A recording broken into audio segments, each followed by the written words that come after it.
जर शेतकरी राहायला तयार नसेल तर आपल्याला त्यासाठी काहीतरी धावपळ करायला पाहिजे.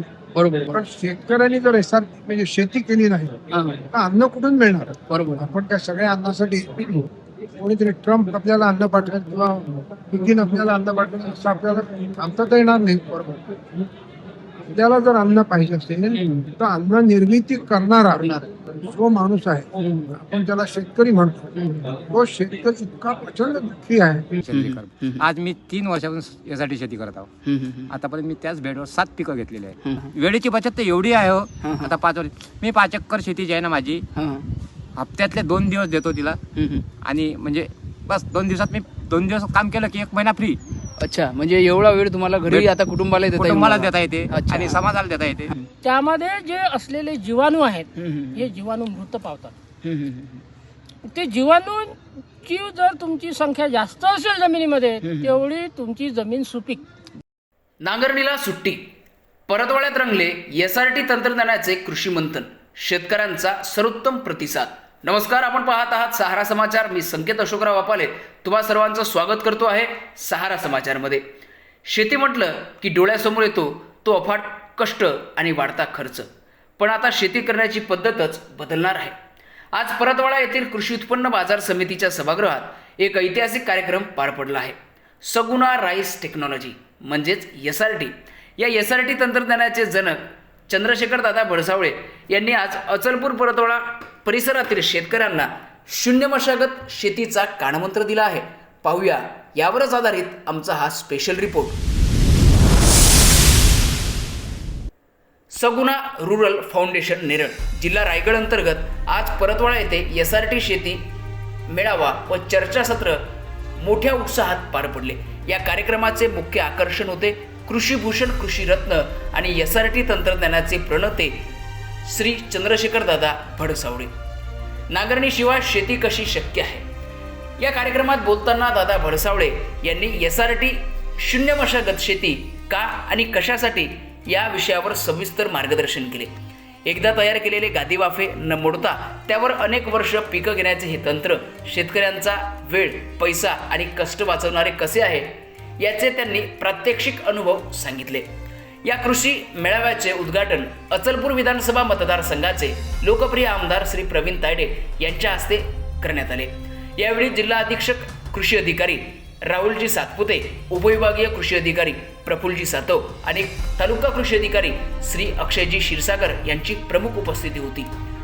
या सर्व अधिकाऱ्यांची एसआरटी तंत्रज्ञान शेतकऱ्यांसाठी किती फायदेशीर आहे यावर त्यांनी आपले विचार मांडले. यावेळी एसआरटी स्टार प्रचारक श्री अनिल निवळकर, श्री मयूर बन्नोरे, श्री विठ्ठलजी वैद्य जालना आणि श्री रावसाहेब मोरे छत्रपती संभाजीनगर यांनी स्वतःच्या शेतात केलेले यशस्वी प्रयोग आणि मिळालेल्या उत्पादनाबद्दल माहिती देऊन शेतकऱ्यांचा आत्मविश्वास वाढवला. या ठिकाणी आपण आयोजकांचे नियोजन जर बघितले तर हा भव्य कार्यक्रम यशस्वी करण्यासाठी एसआरटी प्रशिक्षक श्री संदीपभाऊ भागवत, श्री विलास महल्ले, प्राध्यापक डॉक्टर राजकुमार वाटाणे सर, श्री देवेंद्र तायडे, श्री जयकृष्ण तायडे, श्री वीरेंद्र ठाकरे, प्राध्यापक माधव महल्ले आणि प्राध्यापक जगदीश कुंभलकर यांनी मोलाचे सहकार्य केल्याचे पाहायला मिळते. परतवाडा आणि अचलपूर तालुक्यातील अनेक शेतकरी बांधवांनी या मेळाव्याला हजेरी लावून आता पारंपरिक पद्धतीने शेती नाही तर तंत्रज्ञानाने करू असा निर्धार यावेळी शेतकऱ्यांनी केलेला आपल्याला पाहायला मिळतो आहे. यावेळी श्री चंद्रशेखर दादा भडसावळे तसेच प्राध्यापक डॉक्टर राजकुमार सर वटाणे तसेच एसआरटी प्रशिक्षक श्री संदीप भाऊ भागवत यांच्या मुलाखत सहारा समाचारला प्राप्त झाल्या आहेत. पाहूया या बातमीचे सविस्तर उत्तर. जे आपण एक नवीन पद्धत आपण महाराष्ट्रात रुजू केली एसआरटी म्हणजे शेतकऱ्यांनी आता एसआरटी शेतीकडे का वळावं, काय वाटतं तुम्हाला? थोडं लाऊडली बोला. एसआरटी शेतीकडे शेतकऱ्यांनी वळावं याचं कारण असं आहे की मुळामध्ये शेती करण्यासाठी शेतकरीच राहायला तयार नाही. जर शेतकरी राहायला तयार नसेल तर आपल्याला त्यासाठी काहीतरी धावपळ करायला पाहिजे. बरोबर, पण शेतकऱ्यांनी जर एसआरपी म्हणजे शेती केली नाही तर अन्न कुठून मिळणार? बरोबर, आपण त्या सगळ्या अन्नासाठी कोणीतरी ट्रम्प आपल्याला अन्न पाठवेल किंवा पुतीन आपल्याला अन्न पाठवेल असं आपल्याला सांगता येणार नाही. आपल्याला जर अन्न पाहिजे असेल तर अन्न निर्मिती करणारा जो माणूस आहे आपण त्याला शेतकरी म्हणतो, तो शेतकरी इतका प्रचंड दुःखी आहे, इतका कष्टी आहे तो, आणि त्याचा सगळा आत्मविश्वास संपून गेलेला आहे. आपल्याला तो पुन्हा जर रिगेन करायचा असेल, त्याचा आत्मविश्वास, त्याचा आनंद आणि त्याची शक्ती, तर आपल्याला नवीन मार्गाने जायला पाहिजे. आपण एका वेळी एक मिनिट. अल्बर्ट आइन्स्टाईनने असं सांगितलं होतं की जर का अतिशय कठीण प्रश्न सोडवायचा असेल, म्हणजे शेती आता पिकत नाही, परवडत नाही म्हणून आम्ही सोडून चाललो, विकून चाललो, ही शेतकऱ्याची जी व्यथा आहे, काही शेतकरी तर ती व्यथा स्वतःचा जीव देण्यापासून म्हणजे आत्महत्या करण्याने करतो. तर असे क्लिष्ट प्रश्न सोडवण्यासाठी अल्बर्ट आइन्स्टाईन म्हणाला की आपल्याला त्या रस्त्यावर जाऊन चालणार नाही, आपल्याला रस्ता बदलायला पाहिजे. की हा तो बदललेला रस्ता आहे, आणि म्हणून बदललेला रस्त्याचा स्वीकार शेतकऱ्यांनी करायला पाहिजे आणि आपल्या आनंदासाठी नव्या मार्गावरून चालायला. यामध्ये आपण असं म्हणतो की शून्य मशागत. आता मशागतीशिवाय शेती कशी, हा एक प्रश्न याच्यामध्ये उद्भवतो. यावर काय? तर ही जी शून्य मशागत जरी असली ना, तर ही शून्य मशागत नाहीये, ही निरंतर मशागत आहे, 24 तास मशागत. पण ती ट्रॅक्टर किंवा नांगराच्या साह्याने नसून ती सूक्ष्म जंतू आणि गांडुळांच्या साह्याने आहे. तर निरंतर मशागत यांनी जर केली तर दुष्परिणाम न होता जमिनीवरचे आपल्याला त्याचे फायदेच फायदे दिसतात, आणि त्याच्यामध्ये शेती आपली चांगली पिकते. बरोबर. आता ट्रॅक्टर का नको, म्हणजे जी प्रचलित पद्धत आहे ट्रॅक्टर नांगर, ही ट्रॅक्टर नांगर जी आहे त्यांनी काय होतं की जमीन नांगरली की वरची 8-9 इंच माती पोकळ होते, जिथे खाली नांगर घासतो तिथे मात्र टणक स्तर तयार होतो. तो टणक स्तर तयार झाला, तिथे पाणी झिरपत नाही, सूक्ष्म जंतू मारल्या जातात. तांदूळ आहे ते जर वाचू शकत नाही, मोठे होत नाही. तर पुढे होणं थांबवण्यासाठी आपल्याला नांगरणं थांबवायला पाहिजे आणि निरंतर मशागत सूक्ष्म जंतू आणि गांडुळांच्या हातामध्ये सोपवायला पाहिजे. सध्याची जी आपल्या शेतकऱ्यांची परिस्थिती आहे, हे शेतकऱ्यांची परिस्थिती बदलण्यासाठी किंवा त्यांना आर्थिक म्हणजे जे फायदे आहेत ते मिळवण्यासाठी SRT फायदेशीर ठरू शकते का? 100% SRTच्या माध्यमातून शेतकरी आनंदी होईल, शेतकरी कर्जमुक्त होईल, आर्थिकदृष्ट्या सबळ होईल, कर्ज घेण्याची त्याला गरजच पडणार नाही.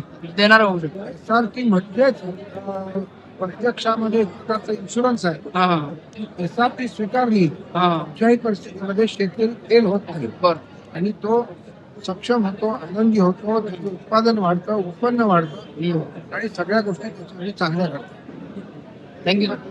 SRT शेतीचे फायदे म्हणजे अनेक आहेत. SRT शेती म्हणजे जे सध्याची मातीची कणा रचना बिघडलेली आहे आणि जो सेंद्रिय कर्ब खालावलेला आहे. आता सध्याचा कोणाचाही सेंद्रिय कर्ब मोजताना आपल्या पट्ट्यात विदर्भातला या अमरावती जिल्ह्यातला तर 0.4 किंवा 0.3 भेटेल. पण SRT शेती करणाऱ्याच्या 2 वर्षात SRT 1 पॉईंटच्या वर चालला जाते सेंद्रिय कर्ब. आज मी 3 वर्षापासून SRT शेती करत आहोत. आतापर्यंत मी त्याच बेडवर 7 पिकं घेतलेली आहेत. आता समजा एखादा नवीन शेतकरी आहे, आता त्याला त्या गोष्टीत यायचं असेल तर मग त्यांनी कसं यायला पाहिजे? त्यांना आपल्याकडे आता SRT सगुणा रुरल फाउंडेशनने 7 शेती शाळा, अमरावती जिल्ह्यात 5 शेती शाळा चालू केलेल्या आहेत. त्यांचं आम्ही त्यांना मार्गदर्शन देतो शेती शाळेच्या हर रविवारी, म्हणजे महिन्यातले 2 रविवार. अच्छा. प्रशिक्षण दिले जाते. आतापर्यंत आपण असं म्हणा की आतापर्यंत आपण 100 ते 150 शेतकऱ्यांना प्रशिक्षण दिलेलं आहे. आणि आपल्या अमरावती जिल्ह्यामध्ये आतापर्यंत समजा किती शेतकऱ्यांनी SRT शेती स्वीकारली? माझ्या अंदाजानुसार तरी आपल्या अमरावती जिल्ह्यात कमीत कमी 500 एकरच्या वर SRT प्लॉट असतील. अच्छा, 500 एकरच्या अधिक भूमी हे SRT मार्फत आहे. हो. आता समजा आपण झिरो मशागत जे आता म्हटलं जातं, शून्य मशागत, आपण मशागतीसाठी ट्रॅक्टर सारखे तंत्र वापरतो. आता ह्या गोष्टी सगळ्या समजा आपण इथं बंद होऊन जातील. पहिल्याच वर्षी आपल्याला शेती तयार करणे आहे, बेड पाडणे आहे आपल्या जमिनीच्या प्रकारानुसार. नंतर ते मग आता याच्यामध्ये जे समजा आता शेतीमध्ये आता आपण जर पाहिलं तर गवत असते, त्याच्या माध्यमातून आपण खुरपं घेऊन ते निंदत होतो. तर सरांचं असं मत आहे की बाबा जमिनीला खुरपच लावायचं नाही. मग ते गवत कसं जाईल? जमिनीची हालचालच बंद. एकदा बेट पाडल्यानंतर तिथं बैल नाही जाणार ना बैल नाही जाणार खुरपाला. तिथं जाईल फक्त ग्लायकोसाइड आणि आपलं जे म्हणजे शारीरिक मेहनत कमी आणि उत्पन्न जास्त. वेळेची बचत तर एवढी आहे हो. आता 5 वर्ष मी 5 एकर शेती जी आहे ना माझी, हप्त्यातले 2 दिवस देतो तिला. आणि म्हणजे बस 2 दिवसात मी 2 दिवस काम केलं की 1 महिना फ्री. अच्छा, म्हणजे एवढा वेळ तुम्हाला घरी आता कुटुंबाला देता येईल कुटुंबाला मला. देता येते अच्छा. आणि समाजाला देता येते. हा. मला एक सांगा की आता SRT शेतीचे आपण SRT शेतीचे फायदे आपण बघितले. हा. आता मला सगळ्यात म्हणजे माझ्या डोक्यात प्रश्न जे येऊन राहिले, आता समजा आपली जी आता सध्याची जुनी पद्धत शेतीची आहे, पारंपरिक शेती. पारंपरिक शेतीमध्ये आता आपण जर पाहिलं तर आता तुरीचे फणं आहेत. हा हा. आता आपण याच्यासाठी काय करतो, त्याची मशागत चालू करतो, खोल ट्रॅक्टर नांगरणी घालतो. करतो, खोल नांगरणी आता करतो. त्याच्यामुळे आपले जीवाणू जे आहेत, हा, सूक्ष्म जीवाणू हे मरतात. मरतात. मग आता ते काढण्यासाठी कुठलं SRTच्या मार्फत काय त्याच्या मार्फत मल्चर आलेला आहे. मल्चर. हा, ते जमीन न करता हा. आपल्या जे आहे आपल्या वरात वेस्टेज मटेरियल त्याचा अच्छा. चुरा करून टाकतो. अच्छा, हा, म्हणजे जागेवरच ते सगळं हा. आपण त्याला कंपोस्ट समजा कंपोस्ट, हा. अच्छा, हा. हा. मग याच्या मार्फत आता एक खत तयार होऊन राहिलं हा. आणि समजा आपण शेती आपली होऊन राहिली तयार. एकदम माती बलवान होते, हा, हा. पीक पैलवान येते, शेतकरी धनवान होते. हा, हा, हा. त्याचे कारण सांगतो मी तुम्हाला. हा, हा. मुळस्थानी मुळं कुसतात. हा, हा. हा, हा, हा. पिकाचे मुळं जे आहेत हा, हा. ते जागी म्हणजे आदल्या पिकाचे मुळं हा. दुसऱ्या पिकाचं भोजन. बरोबर बरोबर. हा, असं आहे. आणि ते एवढं स्टँडर्ड पद्धतचं हा. की त्या मार्केटमध्ये विकत नाही भेटणार. हा, हा, हा. आपल्या आणि वनस्पती- आता याच्यामध्ये आपला एक मुद्दाच जो सुटला, आता हे जे गवत म्हटलं, हा, गवत, याच्यावरती आपल्याला तणनाशक वापरता येते का? हा, तणनाशक आता आपल्या हिशोबात सर्व पिकाचे तणनाशक आलेले आहे. हा, हा. फक्त यातली एक काळजी घ्यायची, आपली पेरणी झाल्याच 48 घंट्यात आपल्याला फवारणी घ्यायची आहे. म्हणजे पेरणी झाल्यानंतर 48 तासात आपली फवारणी झाली झाली पाहिजे. पाहिजे. आता समजा 48 तासात आता पेरणी झाली, लगेच आपली फवारणी फवारणी झाली, झाली. गवत येणारच नाही. गवत येणार नाही. म्हणजे आता 25 ते 30 वर्षभरी किंवा नाही, आपला नाही. हंगाम निघेपर्यंत आपलं नाही, गवत- आपलं मग नंतर 25 ते 30 दिवस हा, हा. नंतर मग तुम्ही सोयाबीन तूर लावली आहे, हो, त्यात हो. साकेत मारू शकता नाही, तुम्ही. आता आपण बघू शकता, आता तूर झालं, सोयाबीन झालं, आपलं 3 किंवा 4 महिन्याचे पिकं. हा, आता सोयाबीन 3 महिन्याचं पीक आणि असते, कपाशी तूर- 6 महिन्याची पिकं. आणि तूर आपली 4 महिन्याची हा, पकडा. हा. मग याच्यामध्ये जो आता मध्यात पिरियड जाते, हा. मग याच्यासाठी गवतासाठी काय हा, उपाय यासाठी योजना? आपण ग्लायकोसाइड मारतो. अच्छा. हा, हा, हा. सोयाबीन कापणी झाली हा, हा. त्याच्यात मधात ट्रॅक्टरनं मारता आपण ग्लायकोसाइड मारतो. अच्छा, म्हणजे कुठल्या प्रकारचं जे यांत्रिक शेती आपण म्हणतो, ते यांत्रिक हा. शेती पूर्णतः बंद. बंद. यांत्रिक हा. शेती बंद करून त्या ठिकाणी आता आपण आपल्या SRT शेतीकडे SRT वळलो. शेतीकडे वळू आपण. त्याच्यामुळे काय होते, तुमची वेळेची बचत होते, हा, हा. पैशाची बचत होते, अच्छा. आणि बियाण्याची खूप बचत होते. हा. खूप खूप धन्यवाद काका आमची जुळल्याबद्दल आणि धन्यवाद. एवढी सुंदर माहिती दिल्याबद्दल. धन्यवाद. SRT शेतीचे काय फायदे आहेत? सरजी, SRT शेतीचे फायदे अनेक आहेत. हा, हा. त्यापैकी मोजके तुम्हाला सांगतो आहे. नंबर 1, हम्म, आपली जमीन हम्म, म्हणजेच माती हम्म, माती हे जिवंत ठेवणे. हम्म, सध्याच्या परिस्थितीमध्ये आपण नांगरणी करून किंवा डवरणी करून वखरून नांगरणी केल्यामुळे जमिनीची उलटापालट करतो. हम्म, त्यामध्ये जे असलेले जीवाणू आहेत हम्म, हे जीवाणू मृत पावतात. हम्म, ते जीवाणूंची जर तुमची संख्या जास्त असेल जमिनीमध्ये, तेवढी तुमची जमीन सुपीक. बरोबर आहे. आता आपल्या ग्रामीण भागातले जीवाणूच मेले आहेत थोडक्यात. जी. मग आता ज्या पद्धतीनं सरनं सांगितलं की बा आपले जीवाणू मेले आहेत, कारण की मशागत करू आता आपण आधुनिक ट्रॅक्टर Correct. किंवा ह्या गोष्टीनं आपले जीवाणू मेले आहेत. तर आता पुन्हा एकदा ते तशी तयार करायची असेल शेती, जे आता मऊ शेती किंवा मग ते गादीची शेती, त्यासाठी काय सांगा? फार सोपं आहे. हां हां SRT पद्धतीने बेड तयार करणे. हां हां बेड तयार केल्यानंतर त्याच्यावर टोकन यंत्राच्या सहाय्याने टोकन करणे. हां हां हां कुठलंही पीक तुम्हाला टोकन यंत्राने घेता येतं. कुठलंही. टोकन करणे, कुठलीही मशागत न करता हां हां केवळ आणि केवळ तणनाशकाच्या सहाय्याने तण मारून टाकणे हां हां किंवा मग ब्रश कटरच्या सहाय्याने कमी करणे. आता झालं? आता याच्यामध्ये दुसरी फायदा, हां हां ब्रश कटरच्या सहाय्याने कट केल्यानंतर ते आच्छादनच होईल तिथे, हो हो किंवा मग तणनाशकांच्या सहाय्याने ते झाड तिथल्या इथं सुकून जाईल. हा, हा, हा. सुकल्यानंतर जे मूळ आहे जमिनीमध्ये, हां हां हे मूळ सुद्धा सुकल. बरोबर. सुकल्यामुळे तिथं पोकळी निर्माण होईल हम्म, किंवा ते मूळ हम्म, जीवाणूला खायला मिळतं. जीवाणूंचं खाद्य काय आहे तर मुळं, पिकांची मुळं. बरोबर बरोबर. पिकांचे जे मुळं आहेत हे जीवाणूंचं मूळ खाद्य आहे. खाद्य. आता ह्याच्यामध्ये करतो काय, हे जे आपलं पीक आहे या पिकाची वर छाटणी करतो आपण हां हां आणि मुळं जमिनीलाच ठेवतो. मुख्य उद्देश हा आहे SRTचा. हां हां मुळं हे जमिनीत ठेवणे. ठेवणे. बरोबर आहे बरोबर. आता मुळं जमिनीत का ठेवतो, आताच तुम्हाला सांगितलं हां हां की हे मुळं जीवाणूंचं खाद्य खाद्य आहे. आहे. हम्म, हम्म. म्हणजे जीवाणूला खाद्य मिळतं हां हां आणि जीवाणूंना जर खाद्य मिळालं तर त्यांची संख्या भरमसाठ होईल. हो हो दुसरा फायदा हां हां ही मुळी सुकत सुकत जाईल, हां हां हां पोकळी निर्माण होईल. हां हां या पोकळीमधून हम्म, हम्म. पुरेसा ऑक्सिजन जमिनीमध्ये जाईल बरोबर. आणि जीवाणूंना पुरेसा ऑक्सिजन सुद्धा मिळेल. तिसरं असं वरचा येणारा पाऊस हां हां हा त्या पोकळीद्वारे जमिनीच्या गर्भाशयाकडे जाईल. अच्छा म्हणजे झालेला पाऊस हा तुमच्या शेतामध्येच मुरेल.